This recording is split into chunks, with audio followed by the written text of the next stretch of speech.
Okay, so I don't really know how to start this.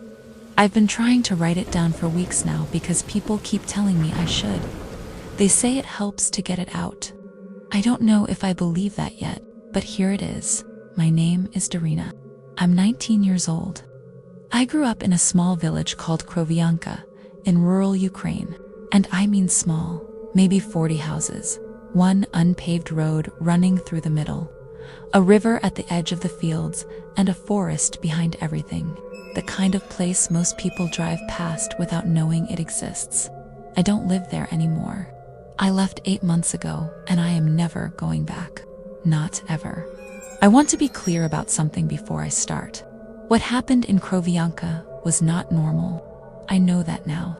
But when you grow up inside something, when everyone around you acts like it is completely ordinary, you don't always see it for what it is. Not right away. And by the time you do see it clearly, it is usually too late to do anything except survive it.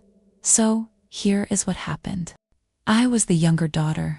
My sister Svetlana was 3 years older than me. My mother, I'm just going to call her mother because I can't bring myself to use her name, ran our household alone. Our father had been gone since I was 4. I don't know where. Nobody talked about it. Life in Krovyanka was not easy, but it was predictable. You woke up, you worked the fields, you hauled clams from the Chorna River. You came home, you ate black bread and boiled beet. You slept. That was it. That was every day. The one luxury in our village was goose fat, real rendered goose fat. We only got it once a year at Christmas, what we called My mother would scrape a thin layer across a piece of bread and hand it to me like she was handing me gold. It tasted like the best thing in the world. I want you to remember that detail, the goose fat. It matters more than you would think. The first sign that something was wrong was when Svetlana came home from the river. It was a Tuesday afternoon in early spring. She and I had gone out together to collect clams along the muddy bank near the old Verbova mill. We got separated at some point. She went further downstream. I stayed near the shallows. About an hour later, I heard her screaming. By the time I reached her, she was sitting in the mud, shaking, covered in blood. I'm not going to describe exactly what happened because I still can't write it out. What I will say is that there was a pike, a huge gray river pike, and Svetlana had reached into the wrong hole in the riverbank. And what happened next was something that should not have been possible. I know how that sounds. I know I helped her home. She was crying so hard she could barely walk. I kept saying we needed to tell Mother. We needed to get help. We needed to do something. And here is the part that still messes with my head. Here is the part I have never fully understood. When we got home and Mother saw Svetlana, saw the state of her, understood what had happened. She did not cry. She did not panic. She did not call for help. She smiled. And then she walked Svetlana straight to the village elder's house.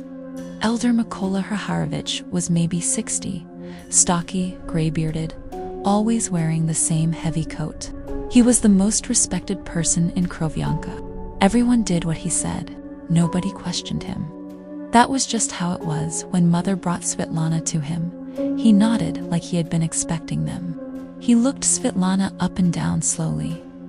Then he said one word that I didn't understand at the time. Blah, Oslo Venna. Blessed woman. I didn't know what it meant yet. I was about to find out. Over the next few days, something changed and she stopped crying. She stopped talking much at all. She started spending all her time in her room, and when I knocked, she wouldn't answer. When she did come out, her eyes had this strange flat quality to them, like the lights were on but nobody was home. And Mother started feeding her differently, goose fat, every single day, mixed with ground river pearl powder in a clay bowl. Now let me remind you, we only got goose fat at Christmas. Once a year, a thin scrape on a piece of bread. That was it. Now Svetlana was getting a full bowl of it 3 times a day. I remember standing in the kitchen doorway, watching Mother prepare it and thinking, what is happening? What is actually happening here? I asked. Mother, why Svetlana was getting special food? She looked at me for a long moment and then she said, "She is the Blahas. She needs to be nourished." I asked what that meant. Mother just turned back to the stove. I found out what it meant about 3 weeks later. Not because anyone told me. Because I was standing behind the woodpile near our smokehouse at night, and I heard Elder Mikola talking to Mother in the dark. I will not write out everything he said because even now it makes me feel sick. But the short version is this. In Krovyanka, there was a tradition, an ancient one. Every year the first woman violated by the river pike was chosen. They called her the Blahoslavena, the blessed woman. For the rest of the year she was fed the finest. Food in the village, goose, fat, pearl powder, everything. While something grew inside her, a pearl, a river pearl, but enormous. At the end of the year, on Rіздво Eve, the village butcher came to her room and opened her belly and took it out. They called it the fortune pearl, the reliva. They believed it protected the village and brought a good harvest for the year. Ahead, I stood behind that woodpile for a long time after they went inside. I couldn't move. I couldn't make a sound. My sister was going to be killed on Christmas Eve, and my mother knew. My mother had known from the very beginning, from the moment she smiled. I want to pause here and say something to anyone reading this who is thinking, why didn't you just leave? Why didn't you just grab your sister and run? I hear you. I ask myself that every day. But you have to understand, I was 17 years old. I had never left Krovyanka in my life. I had no money, no phone, no way to contact anyone outside. The elder ran everything. Everyone in the village was part of this. There was nowhere to go and no one to go to. And I had no tongue. Because 2 nights after I overheard that conversation, Mother figured out I had been eavesdropping. And she cut my tongue out with a kitchen knife. I know how that sounds. I know. But I am telling you exactly what happened. After that, I couldn't speak. I could make sounds but no words. And I was terrified every single minute of every single day. But here is the thing about being that scared for that long, eventually something shifts inside you. The fear doesn't go away. It just changes into something colder, something quieter, something that starts paying very close attention to everything around it. I started watching, I started thinking, I started planning, because here is what nobody in Krovyanka knew. The one thing I had never told anyone, not even Svetlana. I was the one the pike had attacked first, not Svetlana. We had gotten separated at the river, and the pike had come for me first in the shallows. I was bleeding and terrified, and I didn't understand what had happened. And when Svetlana found me, when she saw the blood, she did something I have never been able to fully explain. She smeared my blood on herself. She told the village she was the one it happened to. She took my place as the Blahoslavena. I used to think she did it to protect me. Now I know the truth. She did it for the goose fat.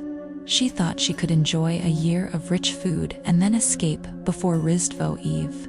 She had already dug a tunnel under her bed. She had it all planned out. She just didn't plan on the ending.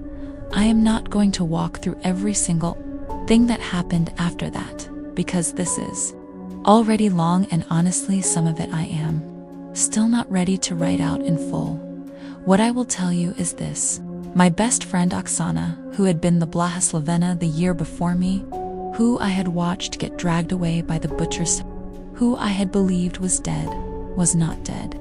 Because on the night they threw her body in the Chorna River, I had pulled her out. I had poured goose fat into her mouth because that was the one thing she had always desperately wanted in life. And I thought maybe it would do something. It did something. She came back. Not fully. Not the way she was before.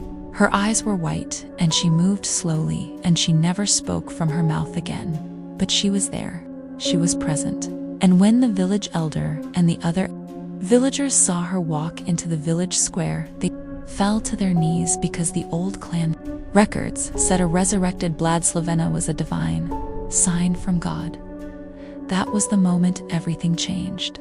Because a resurrected Blashlevena, according to those same ancient records, had absolute authority in the village, more than the elder, more than anyone, and I was the only one who could speak for her. I'm going to skip to the end now because my hands are shaking and I need to finish this. My sister came back. My mother ended up in the livestock water trough chained with iron, her own tongue cut out with the same shears she had used on mine. Her own words returned to her word for word.